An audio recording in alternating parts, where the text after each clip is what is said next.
নমস্কার, আমি তপন কুমার দাস। আমাদের এটা শ্মশান, ঠিক আছে, বল্লভপুর শ্মশান দেখতে পাচ্ছ। আজকে বল্লভপুর শ্মশানে আমরা এসেছি, আমাদের পাড়াপড়শি শ্মশান। এই স্কিমটা দেখতে পাচ্ছ, ৭৯,২29 টাকার স্কিম। এটা শুধু জলের স্কিম।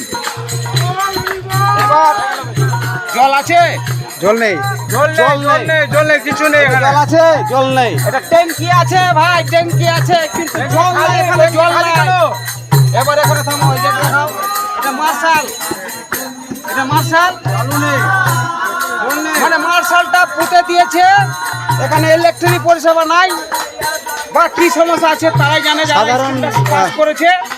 দেখো জল নাই, এবার দেখো কারেন্ট নেই, শুধু ট্যাঙ্কি আর মার্শাল করে দিয়েছে। কত স্কিম আছে? ৭৯,২29 টাকার স্কিম, কিন্তু ট্যাঙ্কি আছে, পাইপ আছে, মার্শাল আছে, কিন্তু জল নাই। তো আপনারা কেউ বলতে পারবেন যে এই পরিস্থিতিটা কোথায় থেকে দাঁড়ালো? মালদা ডিস্ট্রিক্ট শ্রীপুর অঞ্চল পুকুরিয়া থানা, আমাদের পুকুরিয়াগত মনোরপুর, চাঁদপাড়া, শ্রীপুর, বল্লভপুর, আমাদের এখানে একটা মনোরপুরে শ্মশান। আমরা কোনো পরিষেবা এখানে ঠিকঠাক পাচ্ছি না। হ্যাঁ, আমাদের পরিষেবা ঠিকঠাক পাচ্ছি না। জল নাই আমাদের এখানে, মার্শাল বসিয়ে দিয়েছে, জলের কন্ডিশন ঠিক নাই, কল নাই, লাইন নাই আমাদের এখানে। আমরা এটুকাই চাইছি সরকারের কাছ থেকে। আর কিছু বলতে চাইছি না আমরা।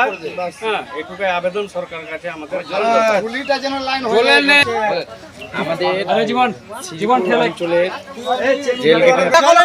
জল কেন আসছে না? একটাই শ্মশান আছে, মার্শাল আছে, কিন্তু আমি সাধু বাবা বলছি, আমার মার্শাল হয়েছে, জোরে বলো।